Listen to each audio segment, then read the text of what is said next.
Selama struktur kami dalam kumpulan sebelum ingin membentangkan berkaitan kertas kerja penghayatan etika dan peradaban yang bertajuk isu obesiti dalam kalangan masyarakat Malaysia. Ahli kumpulan adalah terdiri daripada saya sendiri, Yoshali, Nur Fahad Arina, Ampu Chin, Nur Hazwani, Azizu, dan Syamila Putri. Selama struktur nama saya Yoshali, saya ingin membentangkan bahagian penilaian untuk kertas kerja ini. Berlebihan berat badan dikenali sebagai obesiti merupakan perkara yang amat ditakuti oleh semua individu. Hal ini dilihat melalui artikel Malaysia mempunyai peratusan rakyat dengan berat berlebihan dan masalah obesiti tertinggi berbanding negara lain di Asia. Hal ini boleh dijadikan sebagai bukti masalah berat badan dalam kalangan rakyat Malaysia amat membimbangkan. Jika ia tidak dikawal pastinya akan menjadikan penyakit yang akan memudaratkan negara. Menurut Regina, pada tahun 2010, obesiti merupakan isu utama dalam kebanyakan masyarakat negara pembangun dan maju terutamanya sangat teruk di kawasan bandar. Walau bagaimanapun, masalah obesiti tidak terhad kepada kawasan yang mempunyai status sosio-ekonomi tinggi. Prevalence obesity di kawasan yang mempunyai status sosio-ekonomi rendah juga telah dikaji. Rasionalnya, masalah obesiti semakin bertambah dalam kalangan masyarakat Malaysia. Kajian ini adalah untuk mengenal pasti simptom-simptom dan mencegah punca-punca obesiti dan mengenal pasti kesan-kesan obesiti dalam kalangan masyarakat Malaysia. Tujuan utama kajian ini dilakukan adalah untuk mengkaji isu obesiti dalam kalangan masyarakat Malaysia. Kajian seumpama ini merupakan salah satu sumber fakta yang merujukkan kepada pengkaji lain pada masa hadapan. Seterusnya adalah objektif kajian. Objektif kajian dalam kajian ini mempunyai 3 objektif yang telah disusun, iaitu yang pertama mengenal pasti simptom-simptom obesiti, yang kedua membincangkan punca-punca obesiti, dan yang ketiga menganalisis kesan-kesan obesiti dalam kalangan masyarakat Malaysia. Assalamualaikum dan selamat pagi. Saya Nur Farha ingin membentangkan simptom-simptom obesiti dalam kalangan masyarakat Malaysia. Simptom pertama ialah berat badan melebihi nilai BMI normal. BMI digunakan untuk mengira secara kasar jumlah lemak dalam badan. Setiap individu mempunyai nilai BMI yang berbeza berdasarkan umur dan jantina. Jika pengiraan mencapai 30.0, bermaksud individu tersebut mempunyai masalah obesiti. Pada tahun 2004, WHO Expert Consultation telah menetapkan obesiti terbahagi kepada 3 tahap, iaitu tahap pertama, kedua dan ketiga. Tahap ketiga merupakan tahap yang paling kritikal. Oleh itu, BMI digunakan kerana mudah dikira sekaligus menjadi proksi yang baik untuk isu yang berkaitan dengan berat badan. Simptom seterusnya ialah kesukaran bernafas. Otot dada dan abdomen tidak dapat menyokong berat badan berlebihan untuk mengawal pernafasan. Menurut laman sesawang MSTAR, bebanan tambahan akan menyebabkan kesukaran bernafas bagi orang yang menghadapi masalah obesiti semasa melakukan aktiviti fizikal atau senaman ringan. Mereka juga cenderung untuk berdengkur. Hal ini demikian kerana lemak di perut boleh meregakan diafragma, menyebabkan lemak di dada memampatkan rusuk dan menjadi ruang yang kecil. Isi padu peparu akan menurun. Oleh itu, individu tersebut berkemungkinan tidak dapat kualiti tidur yang baik kerana menghadapi masalah kesukaran bernafas. Simptom terakhir bagi orang yang menghadapi masalah obesiti ialah sakit sendi. Sendi memainkan peranan penting dalam pergerakan badan. Apabila sendi berada di bawah tekanan, risiko osteoartritis meningkat kerana tekanan beban pada sendi yang menanggung berat. Osteoartritis biasanya berlaku pada bahagian lutut, di mana sendi lutut kehausan dan terhakis pada tulang rawan. Penyelidikan juga telah menunjukkan 50% daripada osteoartritis lutut di Amerika Syarikat boleh dielakkan jika tiada masalah obesiti berlaku dalam kalangan populasi. Di China pula, kadar obesiti rendah, maka kejadian osteoartritis ini hanya 8%. Kesimpulannya, obesiti sedikit sebanyak akan berkait dengan masalah sendi akibat bebanan berat yang melebihi. Sekian, terima kasih. Nama saya Nora Hazwani Yahya, nombor matrik saya B06210234. Seterusnya saya akan membentangkan bahagian dapatan kajian untuk faktor punca-punca obesiti. Okey, dalam punca-punca obesiti terdapat 3 faktor. Yang pertama ialah faktor psikologi, faktor gaya hidup dan faktor pemakanan. Yang pertama ialah faktor psikologi. Psikologi ialah sesuatu perkara yang dilakukan didorong oleh emosi dan perasaan. Okey, contohnya seseorang individu yang mengalami perasaan sedih dan kecewa sehingga menyebabkan seseorang itu stres. Apabila seseorang itu stres, seseorang itu akan cenderung untuk mengambil comfort food. Comfort food ni contohnya ialah seperti makanan fast food. Fast food contohnya seperti McD, KFC, Burger King dan sebagainya. Okey, punca ni telah disokong dalam satu jurnal iaitu dalam Berita Harian 2 November 2020 yang mengatakan masalah psikologi yang dialami oleh seseorang individu boleh menjurus ke arah pengambilan makanan yang tak sihat dalam kalangan masyarakat yang menjadi penyumbang utama kepada masalah obesiti yang dialami oleh rakyat Malaysia. Baik, seterusnya adalah faktor gaya hidup. Okey, gaya hidup ini merupakan tabiat harian seseorang individu dalam melakukan aktiviti harian mereka. Okey, gaya hidup yang mempengaruhi obesiti adalah gaya hidup yang tidak sihat. Contohnya, pola tidur yang tidak cukup, pola makan yang tidak sihat dan teratur dan tidak mengamalkan aktiviti senaman secara berkala. Okey, gaya hidup tidak sihat ini juga turut dipengaruhi oleh gadget. Hal ini katakan demikian kerana seseorang individu kebanyakannya kini perlu menyiapkan tugasan menggunakan komputer dan telefon. Jadi, mereka akan lebih banyak meluangkan masa di hadapan skrin dan mereka tidak sempat untuk beriadah dan perkara ini akan menjurus kepada masalah obesiti. Okey, faktor gaya hidup telah disokong dalam satu jurnal iaitu dalam Berita Harian yang bertarikh 1 Jun 2023 di mana gaya hidup sihat yang telah dicadangkan untuk dilaksanakan bagi membantu dalam mengurangkan masalah obesiti yang dialami oleh rakyat Malaysia kini. Hal ini katakan demikian kerana peratus masalah obesiti di Malaysia sedang berada di fasa kebimbangan dan menurut Kementerian Kesihatan, kadar obesiti dalam kalangan rakyat Malaysia adalah yang tertinggi di Asia Tenggara. Baik, yang terakhir ialah faktor pemakanan. Okey, faktor pemakanan memfokuskan kepada tabiat pemakanan, kekerapan makan, jenis makanan dan porsi makanan yang diambil dalam sesuatu masa. Contohnya, seseorang individu yang kerap mengambil makanan berkalori tinggi pada waktu malam, pada waktu tengah malam secara kerap, individu tersebut mempunyai risiko yang tinggi untuk mendapat masalah obesiti.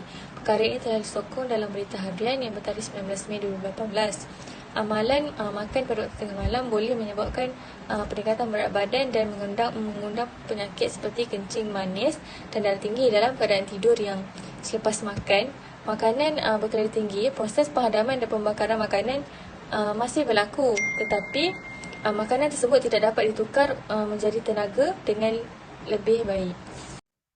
Selamat sejahtera, nama saya Ambition. Sekarang saya akan membentangkan kisah obesiti. Kisah obesiti mempunyai dua jenis, iaitu masalah kesihatan fizikal dan masalah kesihatan mental. Masalah kesihatan fizikal yang disebabkan oleh obesiti adalah masalah jantung dan masalah diabetes. Masalah jantung yang berlaku disebabkan oleh bahan lemak yang berkumpul akan menyebabkan dan merosakkan saluran darah yang membawa darah dan oksigen ke jantung. Jadi kegagalan jantung akan berlaku apabila otot jantung tidak mencukupi darah dan oksigen untuk memenuhi keperluan badan. Selain itu, masalah diabetes akan berlaku apabila seseorang individu mengakibatkan insulin yang dihasilkan tidak mencukupi untuk mengatasi rintangan insulin dan mengurangkan kawalan gula dalam darah disebabkan mempunyai indeks gizi badan yang tinggi. Yang kedua, obesiti adalah masalah kesihatan mental. Hal ini disebabkan oleh pengidap obesiti kemungkinan akan dibuli secara lisan dan fizikal, diusir dan dikecam oleh orang lain, menyebabkan keyakinan mereka diri menjadi rendah dan merasa malu dengan penampilan diri mereka. Tambahan pula, kes ini akan menyebabkan mereka terdedah kepada kemurungan sehingga mempunyai niat dan tingkah laku untuk membunuh diri. Assalamualaikum. Baik, saya akan teruskan dengan cadangan kajian. Terdapat 7 cadangan kajian dalam tugasan ini. Pertama adalah menyediakan sokongan penjagaan kesihatan, iaitu dengan melaksanakan program pengurusan berat badan. Program pengurusan berat badan ini merupakan program yang dihadiri oleh profesional penjagaan kesihatan seperti pakar perubatan, pakar diet, pakar psikologi dan ahli terapi fizik. Mereka sedia untuk memberikan khidmat penjagaan untuk mengurangkan berat badan dan meningkatkan kesihatan individu yang mengalami obesiti. Seterusnya adalah kaunseling dan sokongan tingkah laku. Kaunseling dan sokongan tingkah laku ini dapat memberi motivasi dan penetapan matlamat serta memberikan individu tersebut cara untuk mengubah sifat ke arah yang lebih baik. Dengan ini dapat meningkatkan tingkah laku yang positif individu yang mengidap obesiti. Seterusnya ialah menyediakan penjagaan kesihatan, iaitu dengan menekankan pemakanan berkhasiat serta kerap melakukan aktiviti fizikal. Seterusnya adalah menghadkan tingkah laku tidak aktif, iaitu mengisi masa senggang dengan melakukan aktiviti ringan. Aktiviti ringan iaitu seperti berjalan selama 5 minit dan melakukan rogangan setiap jam serta melakukan aktiviti yang kerap dan singkat. Hal ini dapat meningkatkan kesihatan individu yang mengalami obesiti. Seterusnya adalah menerapkan budaya hidup aktif ke dalam tingkah laku tidak aktif. Budaya hidup aktif yang saya maksudkan adalah seperti menerapkan mesyuarat secara berdiri dan pengangkutan aktif. Pengangkutan aktif seperti contoh pengangkutan aktif adalah berjalan dan berbasikal. Seterusnya, menghadkan masa penggunaan skrin. Menghadkan masa penggunaan skrin ini seperti kanak-kanak dan remaja perlu melibatkan diri dalam aktiviti fizikal seperti bermain di luar, melakukan olahraga dan serta melakukan hobi. Baiklah, langkah seterusnya adalah melaksanakan pelarasan dasar. Antaranya, pelaksanaan cukai ke atas minuman manis. Ini untuk tidak menggalakkan penggunaannya kepada individu yang mengalami obesiti dan untuk mencegah penyakit dan masalah obesiti ini. Dengan mengurangkan penggunaan gula, ini dapat juga mengurangkan kadar obesiti di dalam kalangan masyarakat kita. Seterusnya adalah pelaksanaan peraturan pelabelan pemakanan. Ini dapat membantu pengguna membuat keputusan yang sihat serta label ini dapat memberikan amaran isi kandungan gula dan garam dalam makanan.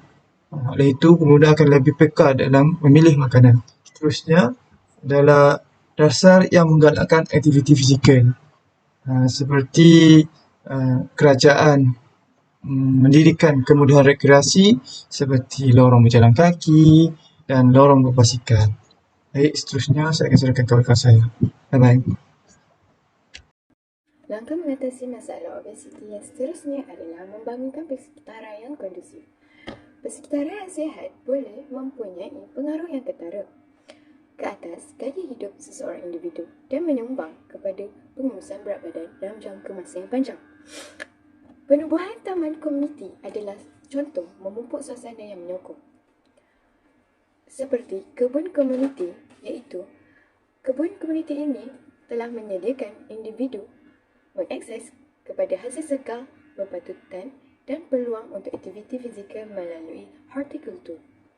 Taman komuniti ini juga menggalakkan tabiat pemakanan yang lebih sihat dan membantu pengurusan berat badan. Seterusnya adalah program kesihatan di tempat kerja. Juga boleh membangunkan persekitaran yang kondusif. Majikan boleh menyediakan inisiatif kesihatan seperti akses kepada pilihan makanan sihat di kafeteria, program kecerdasan di tempat kerja, stesen kerja berdiri dan peluang berjalan kaki atau rehat aktif di tempat kerja.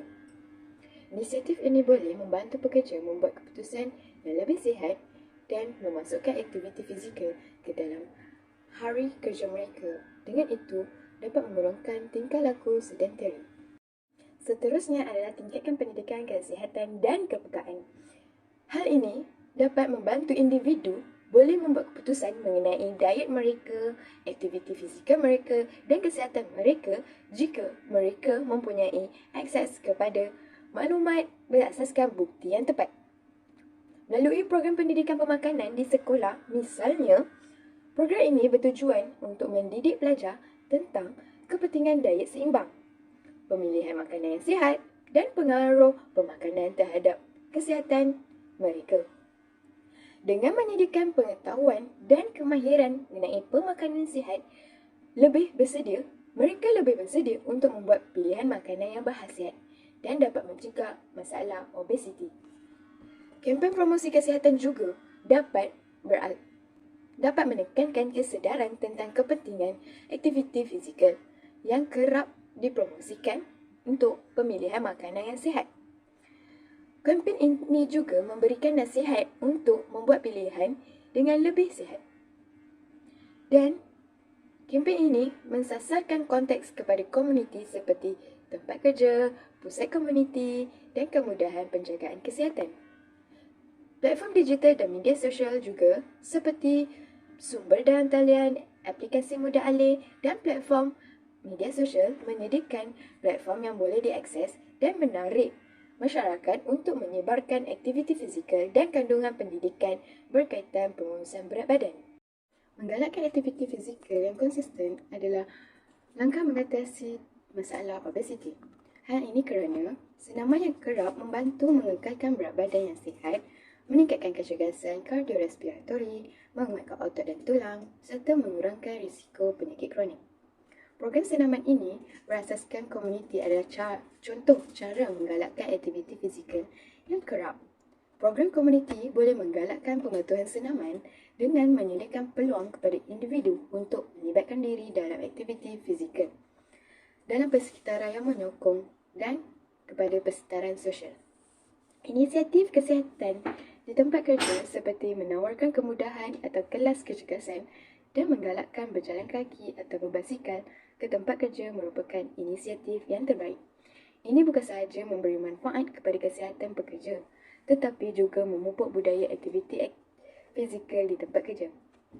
Teknologi juga boleh menjadi cara yang berkesan untuk menggalakkan aktiviti seperti penjejak kecergasan, aplikasi telefon pintar dan program senaman dalam talian. Alat digital ini boleh meningkatkan kebolehpercayaan, mempunyai kemudahan dan keseronokan aktiviti fizikal. Tambahan pula adalah galakan pemakanan yang sihat. Masyarakat boleh membuat pilihan makanan yang lebih sihat dengan melakukan promosi pemakanan sihat di sekolah. Program ini atau promosi ini bertujuan untuk memaklumkan pelajar tentang kelebihan pengambilan makanan yang seimbang dan memberi mereka akses kepada makanan dan snack yang lebih sihat. Inisiatif seperti ini dapat menyediakan pilihan makanan yang berkhasiat di kafeteria sekolah. Program pemakanan ini juga boleh meningkatkan diet kanak-kanak secara keseluruhan dan memberi kesan yang baik terhadap tabiat pemakanan mereka. Promosi galakan pemakanan yang sihat ini juga boleh dilakukan di tempat kerja. Misalnya, majikan boleh membuat dasar yang menggalakkan kaki tangan mereka memilih makanan yang lebih sihat semasa bekerja. Contoh, menawarkan makanan sihat di mesin layan diri dan kafeteria serta mengadakan bengkel atau seminar tentang pemakanan.